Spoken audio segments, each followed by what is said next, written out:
అదే RTV app వార్తల్ని క్షణాల్లో చదివే అవకాశం ఉంటుంది. ఒక న్యూస్ పేపర్, ఒక టెలివిజన్ ఛానల్ మీ చేతుల్లో ఎప్పుడూ ఉంటాయి. దేశ రక్షకులకు ఏపీ సర్కార్ గుడ్ న్యూస్.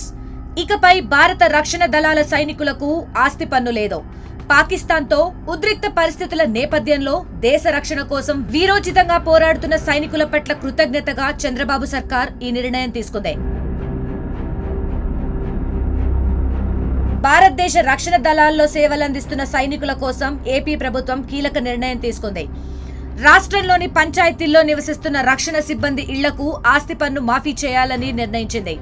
మాజీ సైనికులు, ప్రస్తుతం విధుల్లో ఉన్న డిఫెన్స్ సిబ్బంది ఇళ్లకు ఆస్తి పన్ను మినహాయింపు ఇస్తున్నట్లు డిప్యూటీ సీఎం పవన్ కళ్యాణ్ ప్రకటించారు.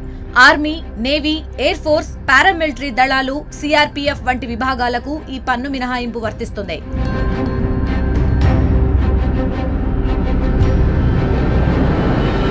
ఇప్పటి వరకు మాజీ సైనికులకు, విధుల్లో ఉన్న ఆర్మీ సిబ్బందికి మాత్రమే ఈ సౌకర్యం ఉండేది. కానీ దేశ రక్షణ కోసం ప్రాణాలను పణంగా పెడుతున్న రక్షణ సిబ్బందికి కూడా ఈ సౌకర్యాన్ని కల్పించాలని చంద్రబాబు సర్కార్ ఈ నిర్ణయం తీసుకుంది. దీంతో కొత్తగా తీసుకున్న నిర్ణయం ప్రకారం మాజీ సైనికులు, ప్రస్తుతం విధుల్లో ఉన్న డిఫెన్స్ సిబ్బంది లేదా వారి భాగస్వాముల పేర్ల మీద ఉన్న ఇళ్లకు ఆస్తి పన్ను ఉండదు. ఈ మేరకు ఏపీ పంచాయతీరాజ్, గ్రామీణాభివృద్ధి శాఖ ఉత్తర్వులు జారీ చేసింది.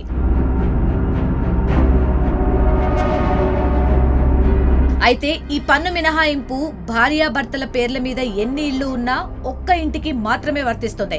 సైనికుల కుటుంబ సభ్యులు నివసిస్తున్న ఇంటికి మాత్రమే ఈ పన్ను మినహాయింపు ఇవ్వనున్నారు. ఇంటిని అద్దెకు ఇస్తే మినహాయింపు వర్తించదు. ఇక ఏపీ ప్రభుత్వం తీసుకున్న నిర్ణయంతో సైనికులు, మాజీ సైనికులు హర్షం వ్యక్తం చేస్తున్నారు. మరిన్ని వీడియోస్ కోసం ఛానల్ ని సబ్స్క్రైబ్ చేయండి. లేటెస్ట్ అప్డేట్స్ కోసం వాట్సాప్ ఛానల్ ని ఫాలో అవ్వండి. ఆ లింక్ డిస్క్రిప్షన్ లో ఉంది.